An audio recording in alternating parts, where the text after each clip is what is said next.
నమస్కారం. నా పేరు doctor Arun Raghavendra. Medinine hospital ayurvedic consultation ఫిజిషియన్‌గా వర్క్ జేస్తున్నాను. ఈరోజు మెడినైన్ అంటే ఏంటి తెలుసుకుందాం. Medinine medicine, exercise, diet, immunity ఈ 4 పిల్లర్స్‌ని బేస్ చేసుకొని ట్రీట్మెంట్ ఇవ్వడం జరుగుతుంటుంది మా మెడినైన్ హాస్పిటల్‌లో. ఈరోజు మన టాపిక్ మెయిన్‌లీగా న్యూరాలజికల్ డిజార్డర్స్. న్యూరాలజికల్ డిజార్డర్స్ అంటే ఏంటి? ఇక తరచుగా హెడేక్ రావడం గానీ, మైగ్రేన్ రావడం గానీ, టింగ్లింగ్ సెన్సేషన్ గానీ ఇలాంటివి రావడం జరుగుతుంది.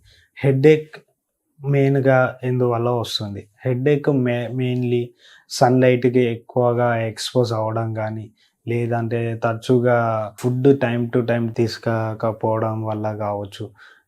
లేదు అని అంటే ఇంకా ఎక్కువగా దీంట్లో గూడా ఫ్రంటల్ హెడేక్ అని, బ్యాక్ సైడ్ హెడేక్ అని, మేడియల్ హెడేక్ అని ఇట్లా డిఫరెంట్ టైప్స్ ఉన్నాయన్నమాట.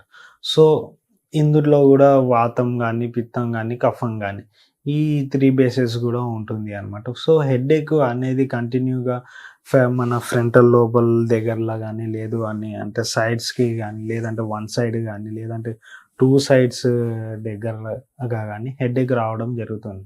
సో, దీన్ని ఎక్కువగా తగ్గించుకోవడం ఎలా? ఎక్కువగా దీని కాజెస్ వచ్చేసి మెయిన్‌గా అతిగా ఆలోచించడం గానీ, లేదు అని అంటే సన్‌లైట్‌కి ఎక్కువ తిరగడం గానీ, టైమ్ టు టైమ్ ఫుడ్ తీసుకోకపోవడం గానీ, లేదు అని అంటే ఒక్కొక్కసారి డ్రగ్స్ ఎఫెక్టింగ్ గూడా ఉంటుంది అన్నమాట. డ్రగ్ ఎఫెక్టింగ్ అంటే ఎక్కువగా మనము తరచుగా ఫుడ్స్‌తో పాటు డిఫరెన్షియేషన్‌గా టైమ్ టు టైమ్ డ్రగ్స్ తీసుకోకపోవడం గానీ, డ్రగ్స్ వల్ల వచ్చే అవకాశాలు గూడా ఎక్కువగానే ఉంటాయన్నమాట.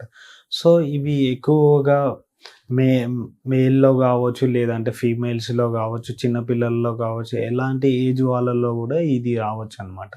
సో, దీన్ని ఒక ట్రీట్మెంట్ ఎలా ఉంటుంది ఆయుర్వేదంలో అని అంటే మెయిన్‌లీ పంచకర్మ అనేది మనం తీసుకుంటాము. పంచకర్మలో మీ డీటాక్సిఫికేషన్ మెథడ్ అనేది జరుగుతూ ఉంటుంది. డీటాక్సిఫికేషన్ అంటే ఏంటంటే, మీ బాడీలో ఏదేదో టాక్సిక్స్ ఉంటాయో అవి తీయడం జరుగుతుంది అనమాట. సో, ఎగ్జాంపుల్ వచ్చేసి వమన గానీ, విరేచన గానీ ఇలాంటి థెరపీస్ ఇవ్వడం. దాని తర్వాత స్టెప్ బై స్టెప్ శిరోధార గానీ, సర్వాంగధార అని, శిరోబస్తి గానీ, ఇలా నస్య గానీ, ధూమపాన గానీ ఇలాంటి ట్రీట్మెంట్ పంచకర్మలో ఇవ్వడం జరుగుతుంది. దాంతో పాటు మనం మెడికేషన్స్ గూడా కంటిన్యూగా కొన్ని మంత్స్‌తో పాటు యూజ్ చేసుకుంటుంటే మనకి తరచుగా హెడేక్ అనేది తగ్గడం జరుగుతూ ఉంటుంది. సో, దీన్ని మీరు ఎలాగా వస్తుందో, ఏ టైంలో వస్తుందో గూడా చూసుకోవాలి. తరచుగా హెడేక్ అనేది మార్నింగ్ నుంచి స్టార్ట్ అవుతే ఈవినింగ్ దాకా కొందరికి కంటిన్యూగా, లేదు అంటేనేమో మార్నింగ్ ఎక్కువగా ఉండి తరచుగా ఆఫ్టర్‌నూన్ దాకా ఎక్కువ అవ్వడం, మళ్ళీ దాని తర్వాత తగ్గిపోవడం, లేదు అంటేనేమో కంటిన్యూగా హెడేక్ రావడం, లేదు అంటే ఒక 1 అవర్ హెడేక్ వచ్చి మళ్ళీ రిలాక్స్ అవ్వడం, మళ్ళీ 1 అవర్ హెడేక్ వచ్చి మళ్ళీ రిలాక్స్ అవ్వడం. ఇలా హెడేక్స్‌లో మనం అబ్జర్వేషన్ చేసుకోవచ్చనమాట. సో, దీనివల్ల మనము ట్రీట్మెంట్స్ ఏమో ఇలా ఉంటుండే. ఏమన్నా మీకు ఎటువంటి డౌట్స్ ఉన్నా మా మెడినైన్ హాస్పిటల్‌ని సంప్రదించండి. ఇంకా మైగ్రేన్ అంటే ఏంటి? మైగ్రేన్ అంటే ఏంటి అని అంటే వన్ సైడ్ హెడేక్ అనమాట. అది రైట్ సైడ్ గావచ్చు, లేదంటే లెఫ్ట్ సైడ్ గావచ్చు. ఎక్కువగా దీని కాసెస్ మనం ఎలాగా గుర్తించవచ్చు? ఎక్కువగా మనకి వామిటింగ్ సెన్సేషన్ రావడం గానీ, వన్ సైడ్ హెడేక్ రావడం గానీ, సెన్సిటివిటీ ఆఫ్ లైట్ గానీ, ఇప్పుడు లైట్ ఫోకసింగ్ ఎక్కువ చూడంగానే కంటిన్యూగా హెడేక్ రావడం గానీ, లేదు అంటే హెవీనెస్ ఆఫ్ సౌండ్స్ వల్ల గూడా మనకి హెడేక్ రావడం జరుగుతూ ఉంటుంది.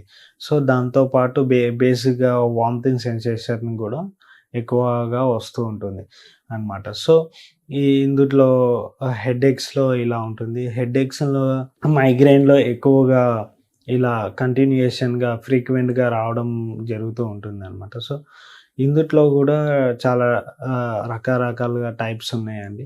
సో, చిన్న పిల్లల్లో వచ్చేసి అబ్డామినల్ మైగ్రేన్ అని అంటాం. అబ్డామినల్ మైగ్రేన్‌లో వచ్చేసి మనకి చిన్న పిల్లల్లో ఊరికగా కడుపు నొప్పి రావడం, దాంతో పాటు హెడేక్ రావడం, వాళ్ళకు పాలు తీసుకోకపోవడం గానీ, లేదు అంటే ఫుడ్ తీసుకోకపోవడం గానీ ఇలాంటివి జరుగుతుంది. దాంతో పాటు ఉమెన్ ప్రెగ్నెన్సీలో గూడా ఎక్కువ మైగ్రేన్ రావడం, తరచుగా హెడేక్ రావడం ఇలా జరుగుతూ ఉంటుంది. సో, దీన్ని ఆయుర్వేదంలో ఎటువంటి చికిత్స తీసుకోవచ్చు. చికిత్సలో వచ్చేసి మనకి సేమ్ ప్రతి ఒక్క స్టేజెస్‌ని బట్టి అంటే మీకు ఎప్పటినుంచి ఉంటుంది? ఏ విధంగా వస్తుంది? కంటిన్యూగా మార్నింగ్ టు నైట్ ఉందా? లేదంటే మార్నింగ్ టు ఆఫ్టర్‌నూన్ ఉంటుందా? లేదు అంటే కంటిన్యూగా morning break to break headache రావడం ఎటువంటి ఉంటుందో మనం తెలుసుకోవచ్చనమాట. సో, ఇక్కడ ట్రీట్మెంట్ వచ్చేసి శిరోధార గానీ, శిరోబస్తి గానీ, నస్సే గానీ, రక్త మోక్షణం గానీ ఇలాంటి డిఫరెంట్‌గా పంచకర్మలో బేస్ చేసుకొని టైప్ వాతం ఎక్కువుందా? వాతం, కఫం ఎక్కువ అయిపోయినప్పుడు గూడా మైగ్రేన్ వస్తూ ఉంటుంది. సో, ఇలాంటి దోషాస్ గూడా తీసుకొని మనం ట్రీట్మెంట్ ఇవ్వడం జరుగుతుంది. దాంతో పాటు మెడికేషన్స్ గూడా కంటిన్యూగా వాడుకోవడం జరుగుతూ ఉంటుంది. న్యూరాలజికల్‌గా ఒక్కొక్కసారి న్యూరాలజికల్ బేస్‌గా ఏమవుతుంది అని అంటే బాడీలో ఎక్కువగా టింగ్లింగ్ సెన్సేషన్, తిమ్మిర్లు రావడం గానీ, తరచుగా ఆహ్, చీమలు పాకినట్టు కంటిన్యూగా కాళ్ళలో గానీ, వీపుల్లో గానీ కంటిన్యూగా కళ్ళు తిరగడం గానీ, ఇట్లా న్యూరాలజికల్ చేంజెస్‌ని గూడా మనం అబ్జర్వేషన్ జేసుకోవచ్చనమాట. సో, ఇలాంటి కేసెస్‌లో ఎక్కువగా మనము ఔట్ సైడ్ తిరిగే మార్కెటింగ్ పర్సన్స్ గానీ, లేదు అని అంటే జాబ్ పర్పస్‌లో ఉండేవాళ్ళు ఒత్తిడి వల్ల గావచ్చు, లేదు అంటే సయాటికాస్ వల్ల గూడా మనకు ఎక్కువగా ఇలాంటి టింగ్లింగ్ సెన్సేషన్ గానీ, బర్నింగ్ సెన్సేషన్ గానీ ఇలా చూసుకోవచ్చనమాట. సో, ఎటువంటి మీకు ఇలాంటి డౌట్స్ ఉన్న మెడినైన్ హాస్పిటల్‌ని సంప్రదించండి. నమస్కారం.